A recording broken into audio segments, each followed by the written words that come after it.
21 in Halifax this weekend. The 1 versus 5 tournament will be held on Saturday, and Full Court Press 21 Canada is celebrating its 10th anniversary, which is exciting, and hoping to excel to the all-world finals in New York later this month. After stops in Toronto, Vancouver, Montreal, and Edmonton, they're finally here. Full court present in our studio this morning. So we are putting ladies first this year. So joining us is, of course, the Director of Operations, Will Strickland, and Cultural Curator of Ladies First, Soli. Good morning. And we have 2 beautiful models with us as well today. So thank you so much for getting up at this hour. Oh, it's a beautiful day. It is. Despite, we make it brighter. Look at these faces. Yes, it's very Come true. on. It's very true. To let you know, Full Court 21 is the world's most unique basketball tournament. It's not 1-on-1, not 2-on-2, not 3-on-3, not 4-on-4, not 5-on-5. It's the world's only application of 1-on-5 basketball. And we start off with Ladies First, which is our speaker series for women of color in sneaker culture and basketball. The great Soli is in charge of everything here. She's the boss lady. I'm just a side piece at the end of the day. She's doing her thing, and it's about this iteration is called My Body. Okay. About body positivity and body confidence. You know, these women, they look lovely on the outside all the time, right? But sometimes they might not feel so great on the inside. We want to talk about those things and how we remedy those things throughout the day. So Solita, why is that so important for women? I think owning your confidence starts from inside. So it doesn't matter what you look like on the outside. It's how do you feel when you walk into that room. No matter what you're wearing, how it's styled. It's all about the inner person and that confidence that flows through. Amazing. So we're putting an emphasis on ladies this year. Will, why is it such an important time for that emphasis in basketball as well as women at this time in history? It always has been, really. And we want to be better allies to women in general. We're better allies to women in these spaces, and this is the way for us to do that. Partnering with someone who is so involved in fashion here in Solita, with the House of Soli and Soli Productions, and they're getting ready for Halifax Fashion Week. So, look, it only made sense to go to the boss lady. I love it. I love it. So obviously we see a lot of fashion trends in sports, right? We always have those walk-in outfits. With Toronto now getting a WNBA team, why is it so important to tie fashion into basketball? Fashion belongs in all spaces, and I think being able to walk out as you're confident you, no matter if you're wearing sneakers or you're in heels, and we switched it up a little bit today because the gowns normally accompanied with a heel and vice versa. We wanted to ensure that fashion, it's an individual thing. You express yourself, and through that expression, that confidence flows through, whether it's on the court or you're on a runway with the Mills Halifax Fashion Week coming through. It's all about celebrating you and celebrating women in the power that we stand with. I really love the sports look with heels and the dress, the gown with sneakers, because that's my life always. Like, if I didn't have to wear heels for TV, I would 100% be in sneakers. And that's just part of it, right? Yeah, it's again, defying all of the labels and standards that are set for you. Fashion is individual. You do you in the power that you stand in, and that's why we wanted to defy the rules today. This is a designer here locally, DB Pearlz. She'll be at the Mills Halifax Fashion Week, and we have the 902 hoops weared by Valerie. So Valerie's wearing this beautiful ensemble, and Christina is wearing the gown with the contrast of the heels and the sneakers. I love it all. So fashion and basketball, 2 of my favorite passions. Where can people find out more about both? And just talk to us a little bit about how successful this tournament has been with its 10-year anniversary, though. Well, just so you know, they've said that some guy by the name of Will Strickland has been coaching up so well. We won 5 straight all-world championships in New York City, going for our 6th. And this is a celebration of this game across this country, from Toronto to Vancouver to Edmonton to Montreal, and of course, Hollywood, California. You know it. California, as you will. But, you know, you can find out more information about Ladies First, which is going on this evening in the Western Nova Scotia, right? Doors at 6 p.m. And tomorrow, Full Court 21, the world's most unique basketball tournament going on Square Town Courts, Georgia Dixon Park. So make sure you check it out. How has the response been in all of the communities that you've visited? We've seen some things on social media just on how attractive this type of tournament is, but just being able to show your own individual skills. It really is. Yeah. I think it's the same thing when you look at these women and they're speaking about what their individual style is. You see that in basketball as well. So 1-on-5 basketball, you against the world, no teammates, bring your game, get busy, and of course we work. FC21CA. For more information, again, FC28.com. The website, ladies first, Full 21. Come on out, have a good time with us. We have linked that all to our website as well, but I have to ask, why link them? Thor. This is Thor. Thor. No one can handle this hammer like I can. Okay. And we utilize Thor to amplify the message, whether we're talking about ladies first or Full 21, the world's most unique. Amazing, I love it. So guaranteed a good time both tonight and tomorrow. Absolutely. I love it so much. Well, thank you so much for being here. Thank you for sharing your important message. Thank you, ladies, for sharing your fashion.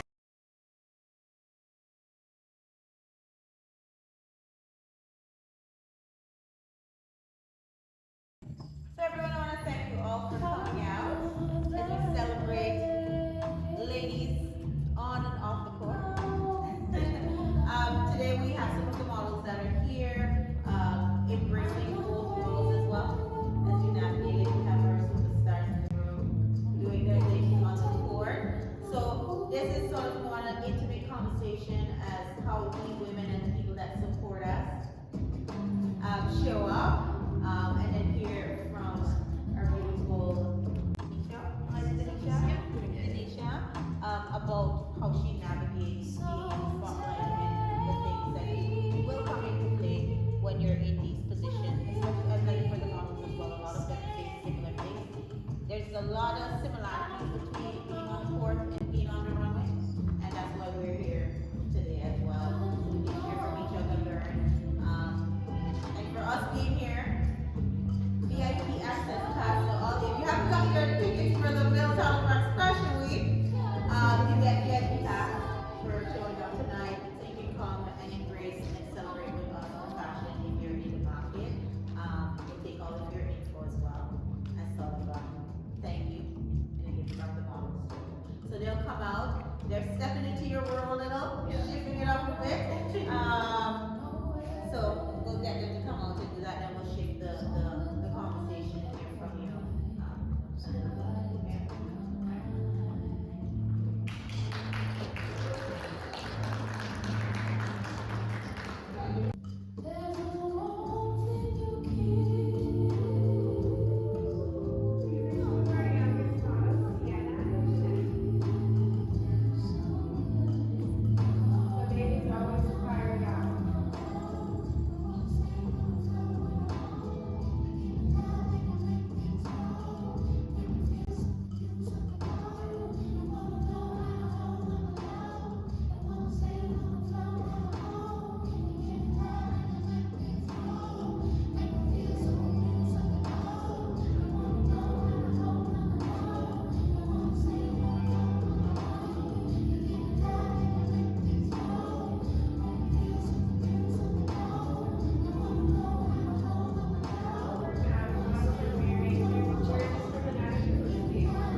We purposely put the heels with the basketball jerseys, so you can see, you know what?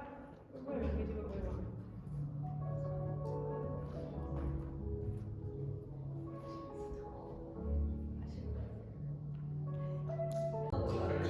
So with this, what we wanted to do tonight again was to showcase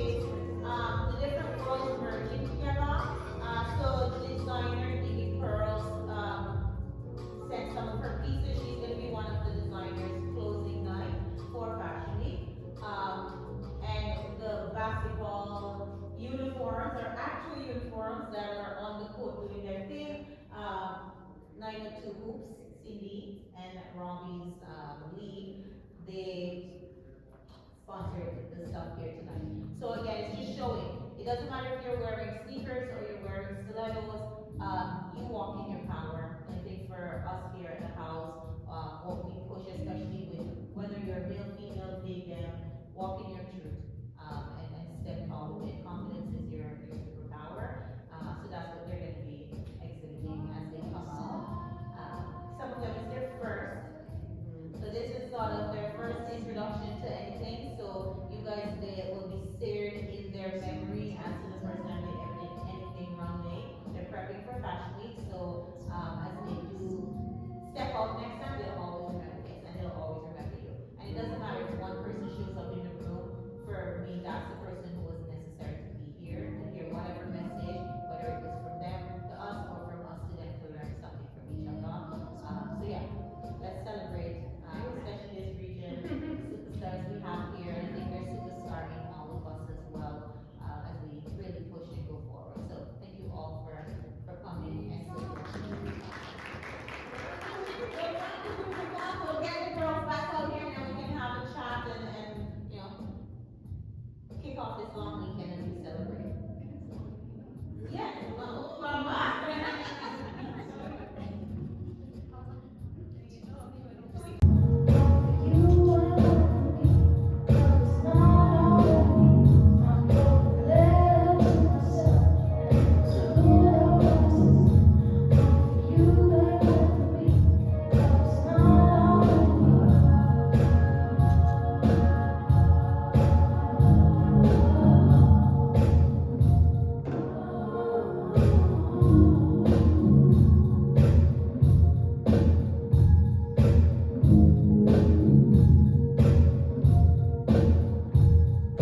China, Australia, and now she's the founder and CEO of Daneesha Provo Canadian Basketball Academy.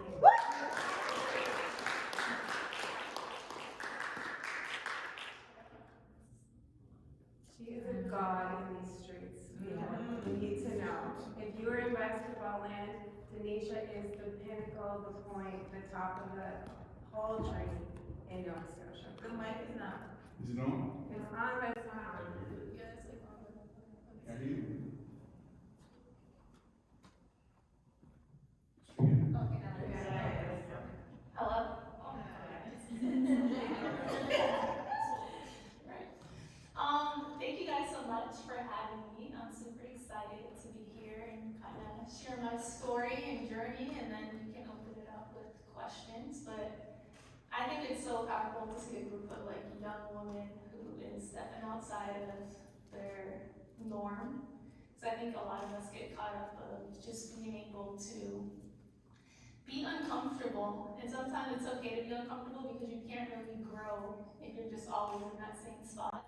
And that's kind of what I'm learning outside of basketball, taking a year off, but I really struggled with who I was as a person, not because of basketball, but basketball always defined me. So I had that game, it was very tough.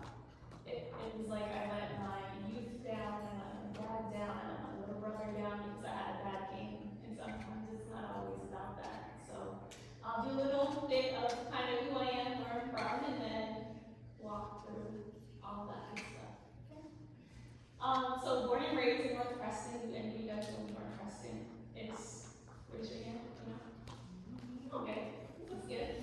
My mom is from there, my dad is from the Dominican Republic, and he's kind of basically raised me. I wish he was here, because sometimes I talk about him, and I don't think he realized how much I appreciate him and everything he's done, and sometimes I get like emotional about it. But from there, I played for the North Preston Bulls. I don't know if you guys know that team. The Bulls, yeah. And what I love about North Preston is it's such a community of people in love, and whenever you're there, it's very much, I see everyone, and everyone's like, oh my god, like you're related to everybody, or how is this your cousin, and this is your uncle, and my pastor is my uncle. And I didn't know until, oh yeah, his dad's a pro. I was like, oh my god. But I think for me, it's when I was about 12 or I want to say 13, my dad would always go to New York because that's where his side of the family is. And when I went to New York, it actually opened my eyes a lot about what's really out there. Not just basketball, but the people in the community. And I kind of like shifted my thought process, like, oh, I can get paid to play basketball. Oh, I can travel the world for basketball. Oh, it was just so many opportunities. So when I came home, like that whole mind shift was just like, okay, like I want to create a name for myself, being from North Preston, who has a bad reputation, but then it's also too one of the biggest Black communities in all of Canada, which is even like more of a blessing for me. So when I came home, I kind of just shifted my mindset. I wasn't the greatest. I would always play with the boys, and I got my first scholarship. It was half basketball, half academic, to go to boarding school in Connecticut for 4 years. Do any of you guys know what boarding school is? And it's not if you're a bad kid. Let's get that straight. Yeah. So boarding school is actually the best thing that's ever happened to me. And the reason I say that is I went there for basketball. I had to play 3 sports. But academically, it's one of the hardest schools academically, and that's partly why I got 2 degrees. Boarding school is actually harder for me academically than university. And the reason why is because I went to school with people from all over the world, people from China, Australia, Japan, Canada, US, all over the world. So if I got a bad, my dad's a teacher, okay? So staggers is never a thing, but it kind of made me realize, like, if I wanted to go far in life and if basketball never worked out for me, I had academics to fall back on. And as being a female and a woman in sports, obviously they don't pay us millions of dollars, and that's a battle that we're just gonna have to deal with. And with men, it's different. You signed I think Shea Alexander just signed like a $350,000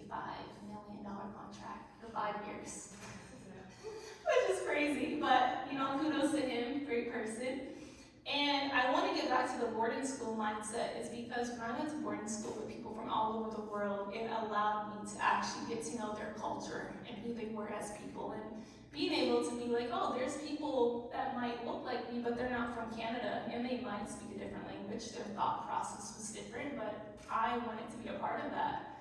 So boarding school was great. From there, during boarding school, I traveled with Team Canada. I made the first, actually got cut my first year at the age of 15 or 16.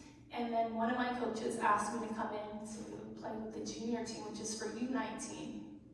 And I was really nervous. I was like, well, I just got cut from the girls for U16, why would they invite me to come to U19? And I went there the following summer after a month, and I kind of just came back here and trained super hard, and I actually made the team as one of the youngest girls. And it was a blessing, because if you actually, if you actually set your mind to something, you are able to accomplish anything in life. And it's not just about basketball. For me, I wanted to prove something to myself, and that's just, it's just who I am. But when I made that U19, I guess I was the youngest on the team, but my teammates allowed me to feel welcomed. And I think that was the thing that I loved, because during that year, it was tough. They were just killing me. They were fouling me. They never wanted me to win or wanted me to score. But when it came game time against the different countries, I think we played with Japan that one time, all of that, like, the beating up, the fouling, they would literally like pinch you sometimes, like on the court. It's illegal, but you can't see it. It paid off in Japan, because Japan, they were so little, they were so short, but they were the fastest people ever. And I was like, wow. And when they would shoot with like two hands, but it would go in. And I was like, it's so different with the way that the sport is so universal without even knowing the same language. You still play the same rules. I'm like, this is just a beautiful thing. And it was the first time my dad came with me. We went to Lithuania. I don't think you guys know where that is. I didn't know where it was. And he was so proud. He's like, wow, like, my daughter's really playing with Team Canada. She's the youngest on the team. She stuck with it. She kept going. And all his sacrifice and the investment that he put into me, it paid off. And I think that's amazing for parents. And for you guys, sometimes our parents are our biggest supporter, but they just want to see us win. So no matter how hard it is or how hard, like, either it's academics, either it's sports, either it's a career, like, they just want us to do well, no matter what it is. So even if you don't make it the first year, or you fail a test, or you don't get to that school, just keep going, because it's gonna happen. And it's always gonna happen in the time that you least expect it. Because when I went to that tryout, I was like, all right, if I don't make this time, well, I guess we'll try for the next year. But it worked out perfectly for me. And from there, I traveled to over 17 different countries before the age of 30, which is like great. Whoa! Yeah. It's so crazy to think about, but all of these countries, I had the orange basketball in my hand, and that was the best feeling ever. Even just putting on that Team Canada jersey and having my last name on the back, it was probably a feeling I can never compare it to anything. From there, so I did go to Clemson my first year. Not many people know that part of my story. I went there, Clemson University. It's in South Carolina, big time football school. And when I got there, I committed on the visit, so they had to offer for me a scholarship. And it's because they took me to a football game. The tailgated, they had, I'm not sure if you guys know Deshaun Watson, and you know him? Yeah, so he's in my class, and now he's like this big time quarterback and everything. And I was like, wow, this is beautiful. But sometimes, certain things that look good isn't always good for us. And when I went to Clemson, I was just mentally just exhausted. Did not want to go to practice, still went.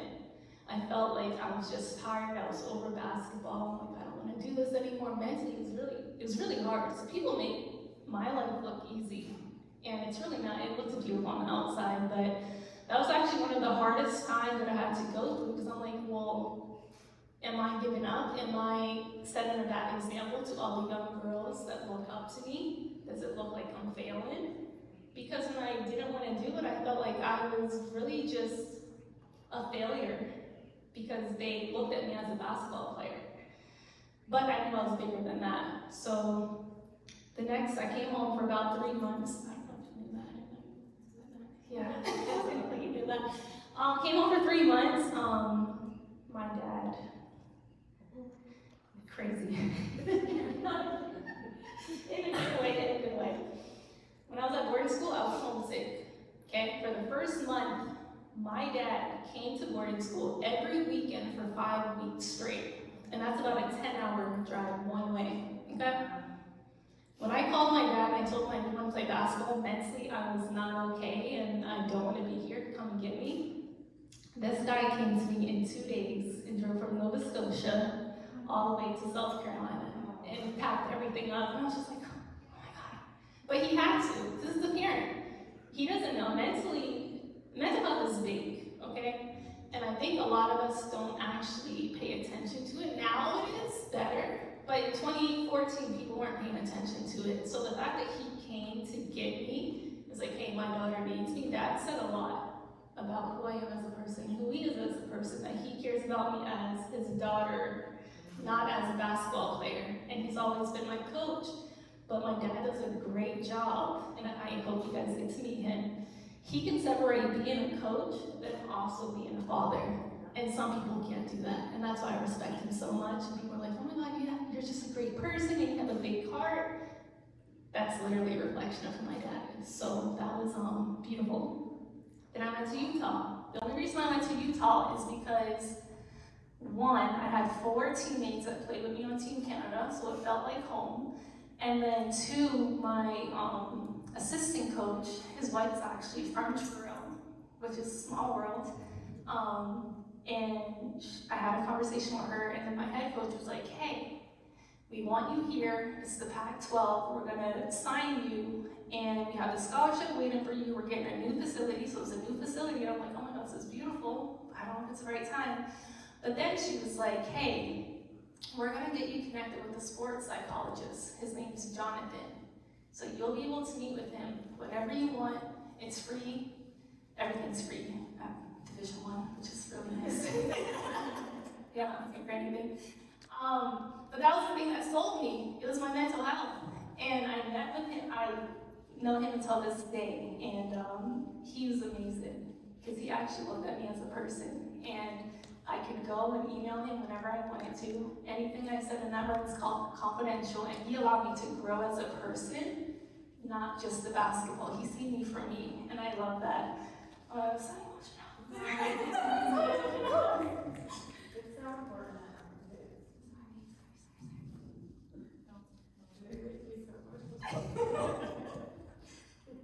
Oh, yes, I do. Yeah, she got it. I did not. It's the dad.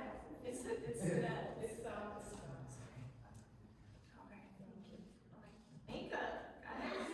TikTok. That's all yeah, so he helped me grow as a person, and he looked at me as a person, not just as an athlete. So that was a big reason why I went to Utah. And it was a great experience. We played in the Pac-12, so we played against like Stanford, Arizona State, Colorado, UCLA, USC, so really good schools. And I'm like, you know what, like, let me go play in this conference, let me see what I can do with it. My teammates are from Canada, so it felt like home. And it was great. I teared my ACL, which is my knee, in 2019, my senior year. It was the first time where I think we were 21-1 at the time. And I go down with my knee, and we're just hitting conference. And I was like, why does this have to happen? I was playing my best season as well. And I'm only saying this so you guys can see, yes, my journey looks beautiful, but if people had to walk what I had to go through, they probably would have gave up a long time ago. So, tear my ACL, devastated, had to get surgery. I have a dog, his name's Benny, okay? That's my baby. Bentley. Yeah, and when I got surgery, when I was about to get surgery, I had to be able to put my knee at a 90-degree angle in order for them to proceed with the surgery. The most painful thing ever, you have to like push it. And the reason that he did that is so the recovery for rehab would be that much easier. So when I tore my ACL, I was able to walk and run and everything, but it was just gonna make my rehab a lot easier after on the other side. So I was like, hey, I want a dog. Dad, I call him. I really want this dog. Like, I went to go see him. It's like $700. If I'm able to bring my knee past 90, I'll pay with it with my own money. Will you be okay with it? He's like, you know what? I'll do it. I was like, okay, perfect. And so we paid half. So I was able to get my knee. I took a picture of my trainer. She was amazing. Her name was Claire. And finally, I think 2 days after, I got my dog Bentley. And that's my baby. He's home. He's waiting for me. So when I got Bentley, I was like, wow, this dog just loves me. Like, I'm not playing basketball anymore. Like, during that time, I was injured. I have a knee brace on. I'm laying in bed, watching my team from afar. And this dog literally loved me so much. And I was like, yo, I don't always have to be a basketball player if I want to. Like, I am a person. I have a big heart. I can do more things than outside of basketball. Who am I as a person? And that was the biggest thing that stuck with me. So my coach, she calls me, because I didn't know if I was gonna get my year back. She calls me, she's like, hey D, the NCAA just cleared you to get your year back because you only played X amount of games. But because of the situation that happened in Clemson, the NCAA supports mental health, and that's the only reason I got my year back. So everything worked out perfectly. So I'm like, okay, cool, like I'll come back for another year. She's like, but if you come back, like you can just take electives. And I was like, well, you guys are paying for my scholarship. I'm just gonna get another major. And she's like, okay, cool, that's fine. So I was like, okay. And my dad's a teacher. He's like, yeah, you better get another degree because I'm gonna pay. I already paid enough money to. So that's my dad. Came back for my year. This is so crazy. This is crazy because you don't like it. This isn't working. Oh, okay, hello? Okay. I needed a car. I got tired of waiting on my roommates. I like to get to the gym early. I like to get to class. I like my own time. I've been independent since I was 14. So I was like, Dad, like, can we get a car? Like, and he loves cars. He has about, I want to say, 7 cars. Is you know, like a sneakerhead. That makes him happy. Like, I cannot wait for the day where I'm just gonna get him his dream car because that's all he loves is cars. Besides me. But he had a car, and he was like, okay, well, I'm not gonna buy a car in Utah, so I'm just gonna drive it out. My dad drove from Nova Scotia, Canada, all the way to Salt Lake City, Utah. Do you guys know how long that is? Like 40 hours. 50 hours. He broke it up in a week, okay? That's how much my dad loves me, okay? So when it comes to me choosing my husband in the future, you gotta love me the way my dad loves me, or it's not gonna work. So he's like, okay, cool. So Megan comes with him, because I think it was her birthday or whatever, and she's like, oh, well, I'll come. That's so close. She's like, well, I'll come out for the drive. So Megan came out. She flew back, though, after the fact. But I'm like, yo, people really love me. Like, I'm in my lowest phase, and people are still showing up for me as a person, and that says a lot. Because basketball, I look at myself as an athlete, but being an athlete isn't always who I am as a person. The same thing if you're a doctor, or you're a lawyer, or a teacher. We're actually real people that people don't think about. So when they did that, I was like, wow, like, okay, this works. Got my year back, got another degree. From there, since it was in 2020, COVID hit, I think. Yeah, COVID hit. So I have my dog. My dog is from Utah. And we got on a flight to come back to Nova Scotia during that time. And it was the first time I actually got to sit, because I was stuck in the house with my dad and my dog. And that was the first time where I really got to have a conversation with my dad, because I've been gone for so many years. So we never actually got to sit and have a conversation. It was more like, basketball, what do you want to do? Then I started seeing that my dad sees me then more than just a basketball player. And I was like, okay, so that was just something that clicked for me.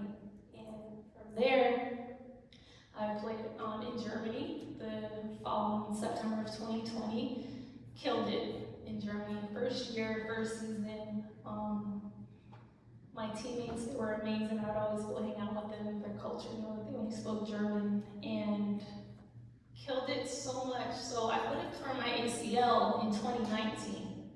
Now I'm playing in Germany in 2020. So I'm a better basketball player after the ACL because all the time and work that I put in, and I worked on myself as a person. From there, I get a call from Team Canada. I never thought this would happen again, that Team Canada is gonna bring me into training camp for the Olympic team to go to Tokyo. And I was like, you know, I'm very spiritual. Like, I thank God, like, I praise him so many ways, and he's just been so amazing in so many different ways because he makes things the way that they're supposed to. But when I came back from Germany, I flew back from Germany, and I had to stay in Toronto for 3 days. It was like that quarantine, you had to stay in like 3 days or whatever. My agent calls me, and he's like, hey D, like, I just got a call from Atlantic Dream. They want you to come to a training camp, which is WNBA. And I'm like, okay, cool. Like, let me see, like I'm gonna go next flight out. But it's COVID. I have to do 3 days in Toronto, and I still have to do the remaining 11 days either in Toronto or in Nova Scotia, and they're only allowing first care responders to travel. So I was like, dang, God, like, everything's working out, but like, now I'm trying to force it, but he's not letting me do it. So I was like, okay, cool. Well, now I have an opportunity, because I can't go to the training camp for the WNBA. I'm gonna go to training camp in 2 weeks for the Olympic team, which is a win-win for me at this point. So from there, I go to tryouts for the Olympic team, and it's kind of like that little girl that people don't talk about, or that little boy that, as a little girl, that's something I've always wanted to do, but I didn't know when it was gonna happen, and I wasn't expecting it to happen after my ACL. So when I got that call, I kind of just cried, because I'm like, wow, D, like, you're so resilient. You persevered through so much, and you never backed down, you never gave up. Like, keep going, like, you're gonna be great. And when I got that call, I went to training camp, and I still wonder until this day, because the stats I was putting up in training camp, the coaches and what they were saying to me, every team needs a shooter, so I had the highest shooting percentage at the three-point line, clearly. And 2 weeks before, I hear a pop, and it's my Achilles. Yes, so, is this one? Yeah, it was my Achilles. So when that happened, I was like, what is going on? Like, why isn't this not working out the way it's supposed to work out? And that was just more clarification that basketball isn't everything. So I come home, and I'm struggling mentally. It was the first time I've kind of just been in like a funk, worse than Clemson. I'm depressed. I got my dog, he's healthy, but not really.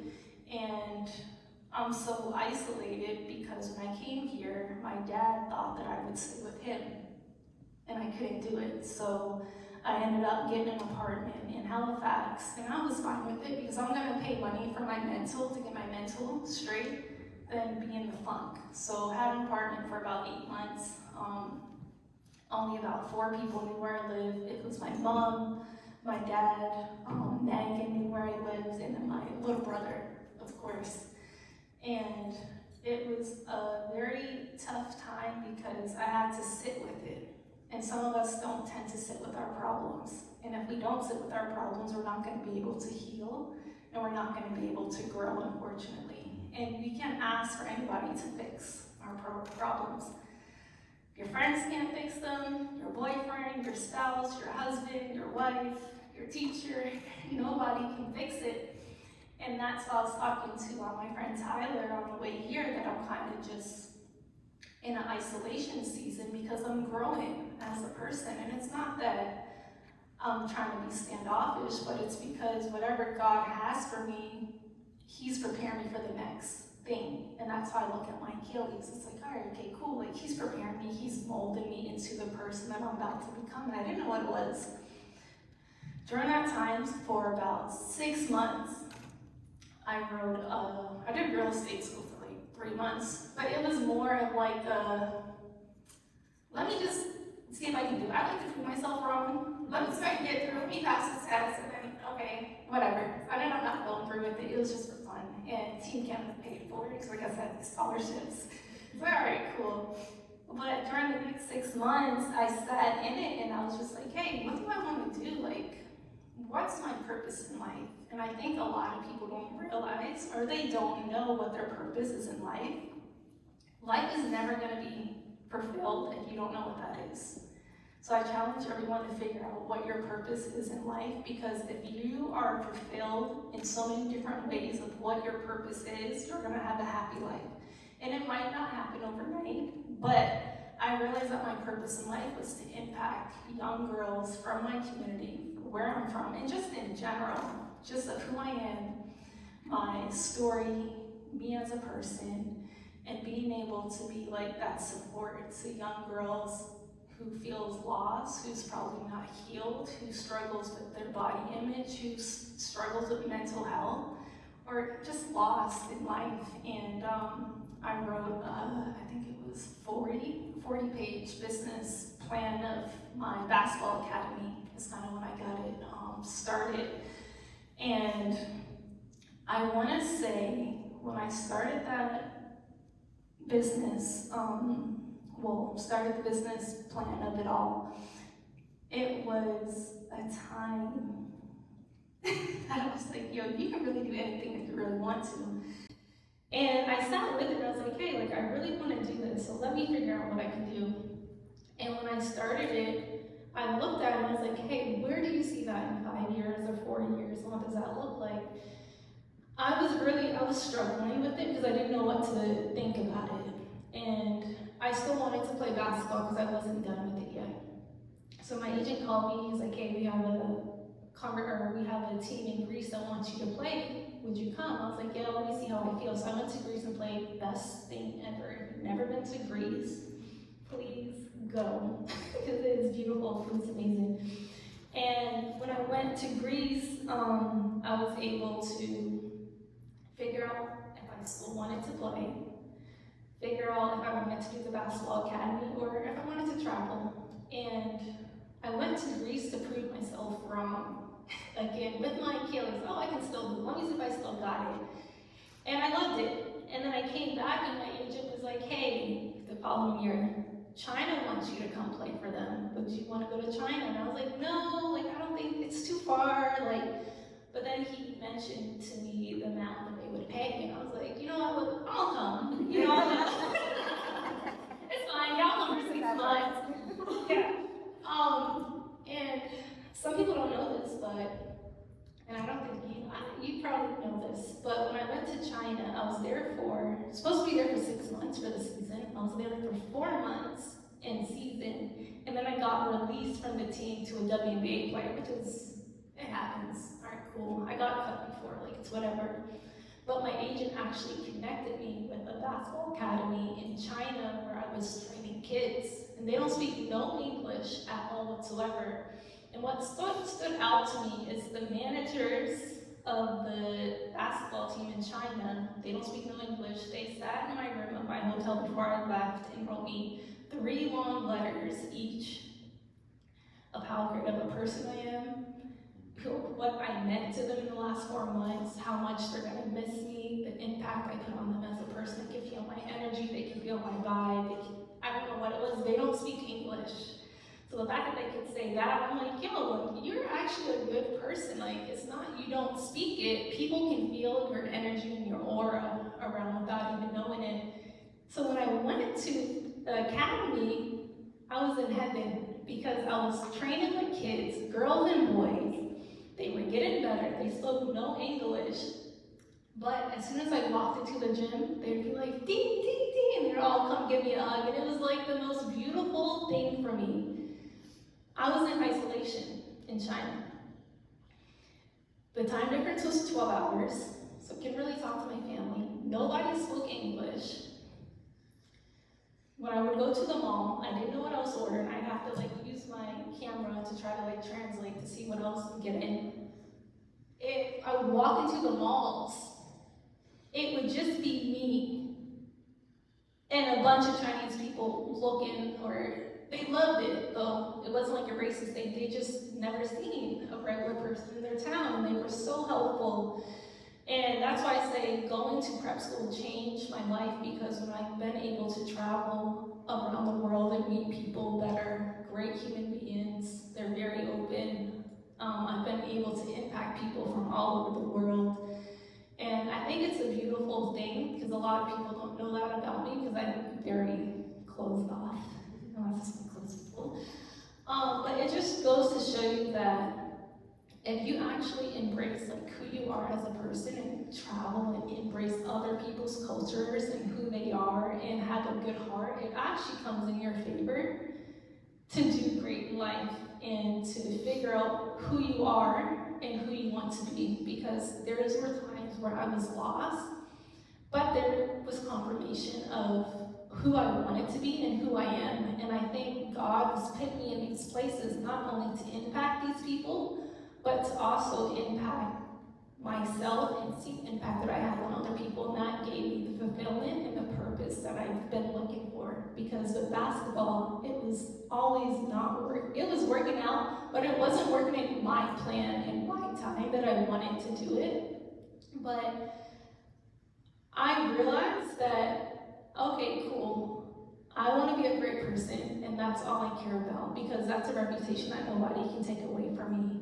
Clearly, they can take basketball away from me with injuries, being cut, not making certain teams, or not getting a contract that I wanted to get. So from there, I would say China was the last place I played. I played there a year ago, and then this past year, I just kind of took time for myself to spend time with family and reconnect with the girls. And these two girls played with me 2022, I want to say, in the spring league. Loved them. And to even walk in and I seen these two girls and I seen Sal, I was like, oh my God, like I haven't seen you, like I see you in random places, but like just the biggest smiles that's like, yo, these girls look up to me. Not just on the court, because I don't have a uniform on, and I love that about myself and who I am. So that's kind of like my story, some of it, and I'm just gonna leave it open for questions. But yeah, that's kind of who I am. That if there's anything I can leave with you is find your purpose in life and what you love to do, and no matter what it is, like, set the tone to do what you want to do, because it's definitely possible. You just have to set your mind to it and put the time and work, and be okay with things not working out when they're supposed to, because I'm all about alignment and flow. If it doesn't flow in the right way, it's probably not best for you. And it's also with friendships, it's with careers, it's with jobs, it's with a boyfriend and girlfriend. The alignment is all, I don't want to do like the godly thing, but you'll know when it's from God, because it's going to be a sense of ease and peace. And that's why the season that I'm in now, that I was telling Tyler, it was like, I'm in an isolation season, but I'm surrendering to God, because I know what He has for me is bigger and more than I can even think about. Because what Daneesha wants, it's probably here, but what God has for me, it's so many different things, and I'm just going to sit in it and just let it do the work, and I'm okay with that. So obviously good days and bad days are good, but embrace those bad days, because those are the times where it's like that breakthrough is also the other side that you're going to be able to, He's going to help grow you into that next season. So yeah.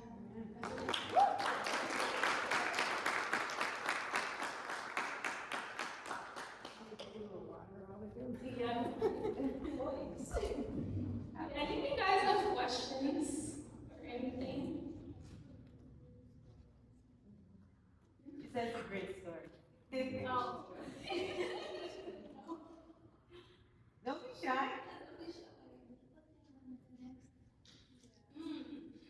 That's tough. Right now I work with Tribe, of course. Thank you so much. Tribe is Tribe better pay me. But Tribe we help entrepreneurs scale their business. So we help with like grants, workshops. I deal with youth, my purpose, and kind of just pick their brains on what they want to do later on in life, if it's a business and how they can get paid for it. But what I want to do, what's next in life, and the way that God's been speaking through me, is to continue to impact young girls and just be okay to step into that phase, even though it's uncomfortable, and operate the business, but also impact these young girls because they need it. So yeah, that's what I want to do. Thanks. Thank you.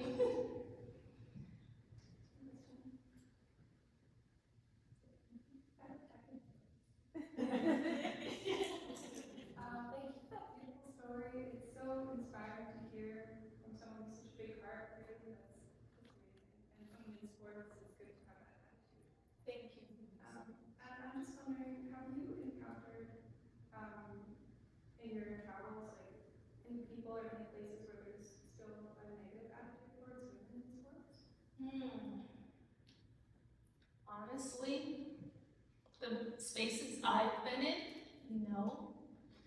Just because in overseas, and it's so crazy to me because I don't know how overseas have all this money to invest in women's sports in general. I never experienced it overseas at all, but it's more because it's the fan base and it's like a religion to them. They're thankful that people from other countries are here engaging in fans and playing with their programs, so I haven't experienced it. But I would say this, like the conversation we had, I have experienced it here. And the only reason I say that is because when people think, hey, we want to grow, but you guys don't put your money to what you want to grow because it doesn't benefit you. So for me, if I was a millionaire, which I'm not yet, I would invest. I would invest that money into young girls to kind of help them get their dreams, goals, and whatever. And it's not about them as the basketball part. Basketball is just the connector.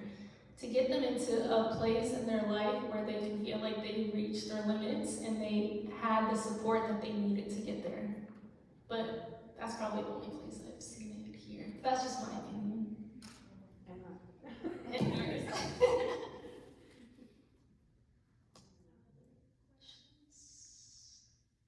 No?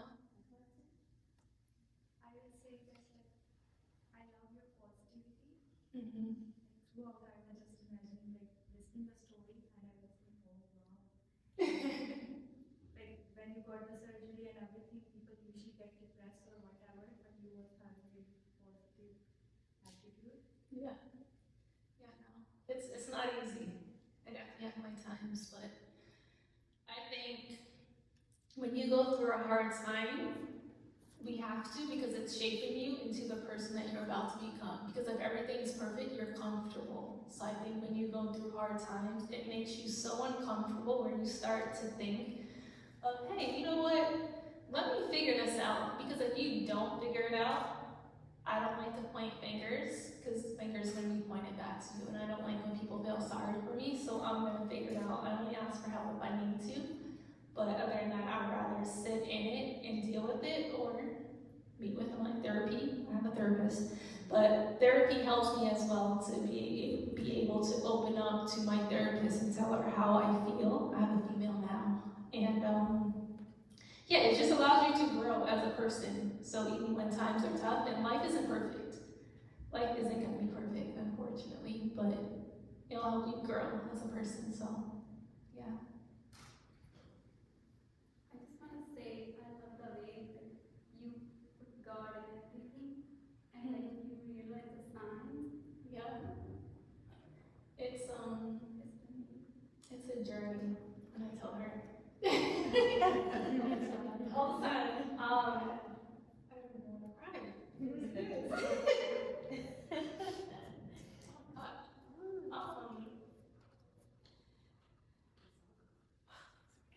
This makes us all feel great, like we've created this space where we feel comfortable.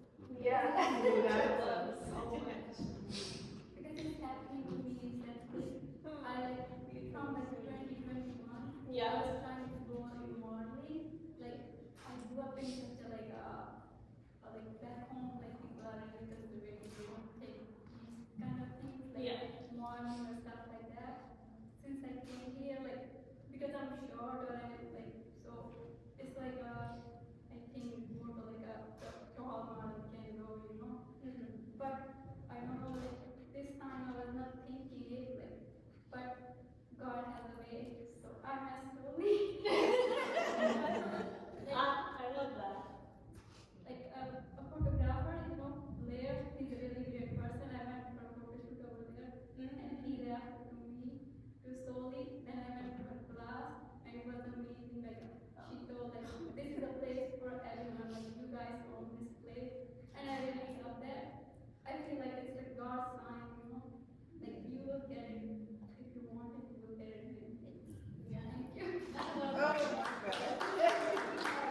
beautiful. And the reason I say that's beautiful is, and that's why I don't force anything in my life, but you were meant to be. You're gonna make me cry because you're crying. But it's okay, we'll cry together. We'll cry together. Yeah. You were meant to meet Soli, and I've been trying to meet her for years. And the lady kept telling me, she's like, hey, you should model for Soli, you should model for her. I was like, who's Soli? Like, I don't know what that is, I'm never here. But, God will put us into spaces and rooms at the right time. So the fact that you met this photographer, and I think he introduced you to Soli, it was God's way of being able to connect you with somebody because he knew that you needed someone like her.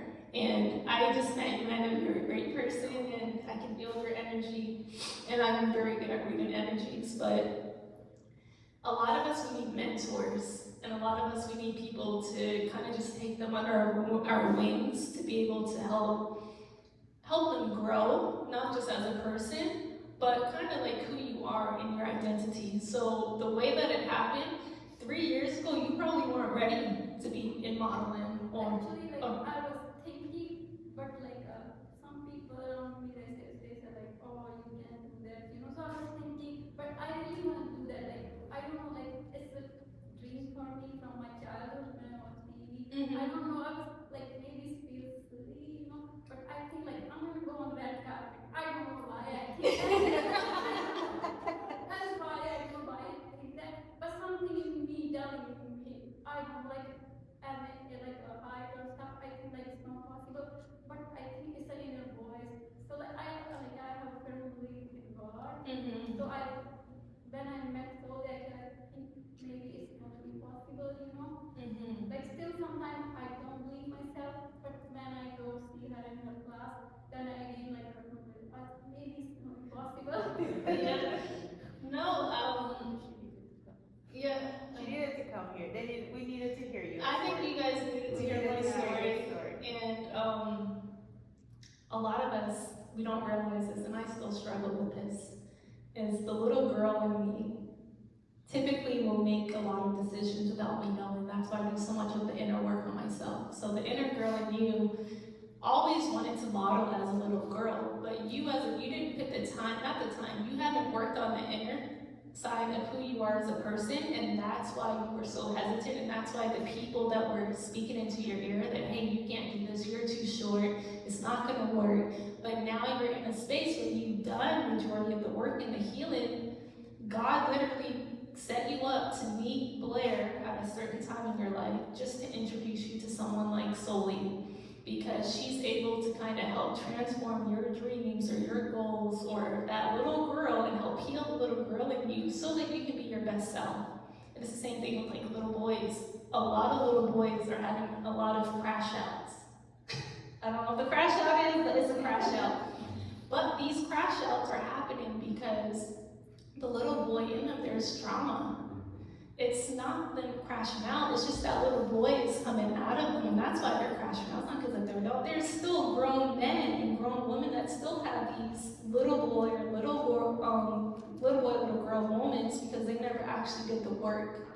And that's why, like, even me crying is because I've done the work, but it's like, yo, you came so far in life, and if I never done the work, I would never be emotional, because just as I don't care. It's not real, it's fake. And that's why when I had that conversation with you yesterday, I don't mind speaking to people, but sometimes God's gonna use me as an open vessel, that my story is someone else's survival guide. And it's in any different way, it's not just about basketball, it's about life. So whatever I was saying to you guys, it was more of I lived it, and God wanted me to say it and share it with you guys so that you can also apply it to your life and grow as people. Because if we don't have the voices, I'm never gonna be the bad guy, I'm just the messenger. And however God's gonna use me and allow me to open up and feel comfortable, I can't control that. And that's why I was so like emotional, because I'm like, I've done so much of the work. But when you tend to be in spaces like this and people see you as who you are as a person, he causes us to be open and not hold back. So you opening up just now, and you weren't expecting to be emotional and cry, but it's a what's the word? It's a testimony in your life and where you're at today, is being able to remove those voices and help heal the little girl that's inside of you, and be thankful that God placed Soli, who I've been even wanting to meet for years, because God placed her. We met at the time. If I could have met Soli back in 3 years ago in 2022, mentally, I would be looking to be modeling. Soli, I'm still playing basketball. I don't have time. I'm leaving next week. I'm sorry, I can't. But now I met you at the right time, because I'm here and I'm taking time away from basketball. I'm looking to grow in other areas of my life, and that's just the way that it happens. So that's why I said flow and alignment is everything, and we have to trust it, because if you just trust it, life is peaceful, I promise.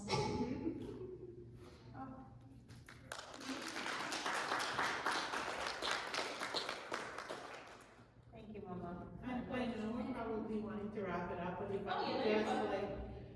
I just want to say, thank you for your story, but thank you for the way you delivered it, the layers of it. And I think oftentimes when we try to inspire others, it's when we've reached, right? And I feel like you're a young woman, and there's so much more that hasn't yet even been written in your story. But even at this point, the power of your story lies in its layers.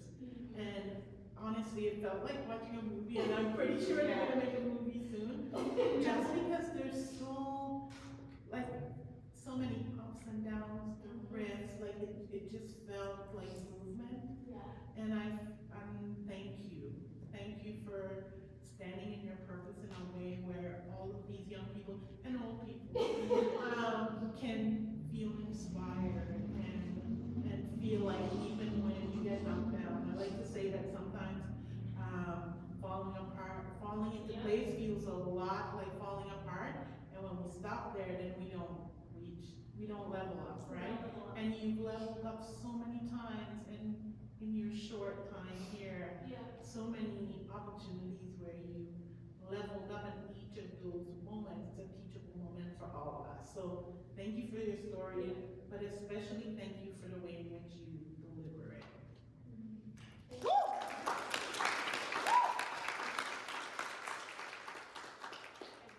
That's Shelly, Felicia's sister, and Sienna. That's We've exchanged emails before she was trying to get into camp, so.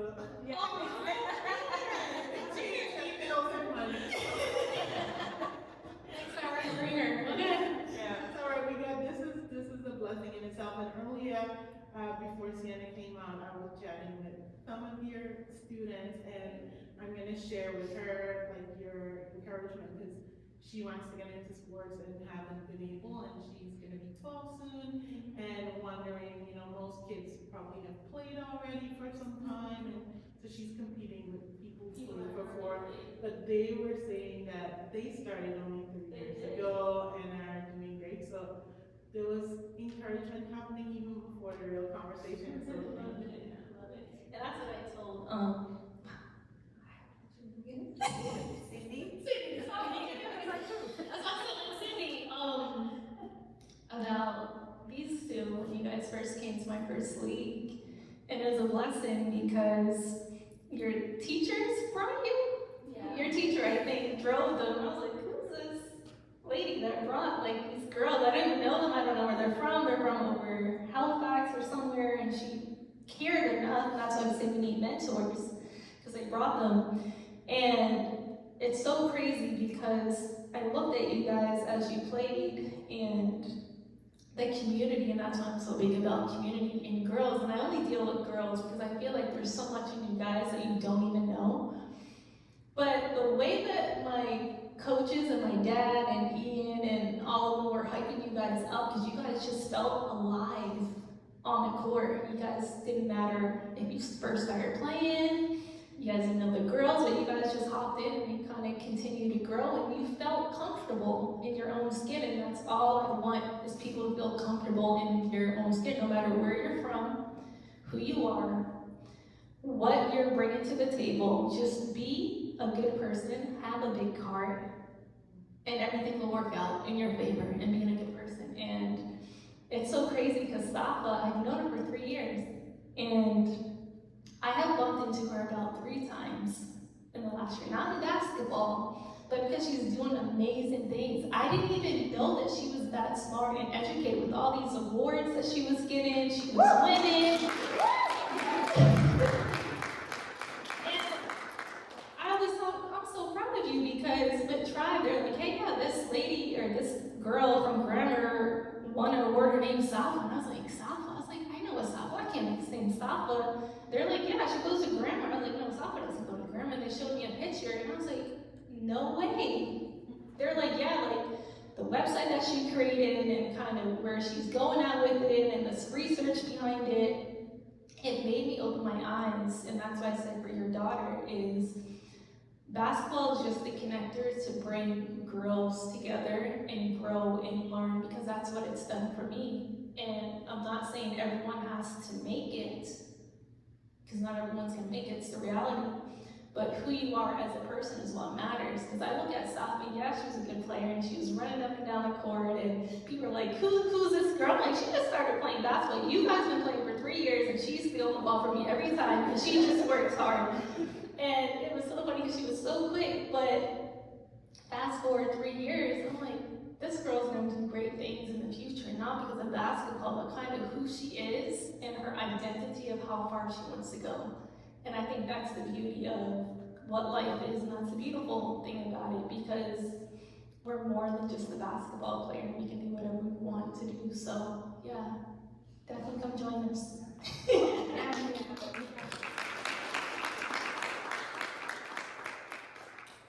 It's so important to know as people, doesn't matter male, female, we're all so much more than one thing. We're not what we do. Like, what we do is just part of who we are, but it's not like the core of who we are. What we're doing, who we are is, no matter what we're doing, we're who we are. Yeah. You know, so like, it doesn't matter if you're yodeling on the street or if you're throwing up shots in the gym, you're gonna be yourself, like in all those spaces. So make sure you like who that is, you know, make sure you don't listen to the voices around you that are gonna say you can't or you shouldn't. Screw all them people. Do what you really feel in your heart. And that's the beauty of it, because if you don't do, if you are not who you want to be, you're gonna have a facade. So I was telling Tyler, I can feel people's energy scary. It's actually scary to me sometimes, the way like God uses me as a vessel, but I can feel if I meet someone, I'm like, oh, I didn't like the way that felt. I don't know if it was, and it's not that they're a bad person, but just be who you are, because at the end of the day, you're gonna be that person and someone's gonna respect you, and those are the people that you wanna be around. And like Tyler knows, I'm this person, and that's why I love her, because she's so supportive, like, in everything that I do, and she's very honest with me. That's why I brought her here. I have a very small friend group of who I let in.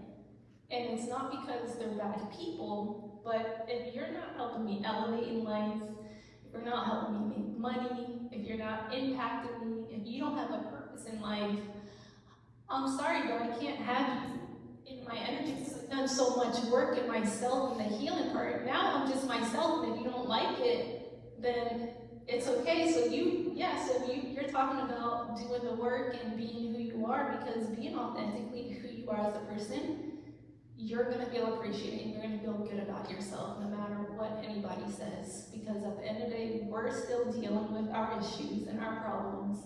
And when we're in our rooms and we're crying and we're down and we don't know what we're gonna do, it's on you and the people that you have in your circle. And if you have the wrong people in your circle, it'll take you down the wrong path. And then you start pointing the fingers. And I don't think that's fair to who you are as a person, because being who you are as a person, it's not about your job or career. It's like, hey, I want you to see me for me, not who I am outside of the doors, but who I am as a person, because if we don't, you're gonna have that heartbreak, or that little girl is gonna show up again, which is unfortunately tough, so. But yeah. This is amazing. You're meant to be. Like, this is crazy, man. I'm so glad you guys are up here for this. I think this was the space, the people, and the time for all of us to be here. We take away what we need from this, and again, so grateful for you being so vulnerable and open and sharing in this way. I think just looking at everybody while you were talking, like you could just see the connecting that just kind of weaved us all together in this moment. That I don't think we obviously wouldn't leave here the same person we came in as. So thank you, Mama. Yes, of course. Thank you. And thank you all. Yeah.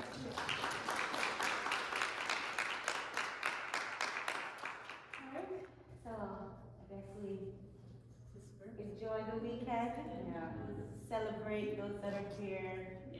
Standing on those pedestals, give you your flowers now, because we know how it is, you know, when you can't receive it is when people like to share. I think again, we all leave here with, I know for sure I'm gonna leave here with so much from someone I've been hearing about. Yeah. All the time. I get to be in your presence and be shifted into something different because of what you said. And that little girl inside of me was screaming and bawling and jumping all at the same time. So thank you for being here and sharing with us and embracing us as if this was thousands of people listening to you. You give each of us the attention.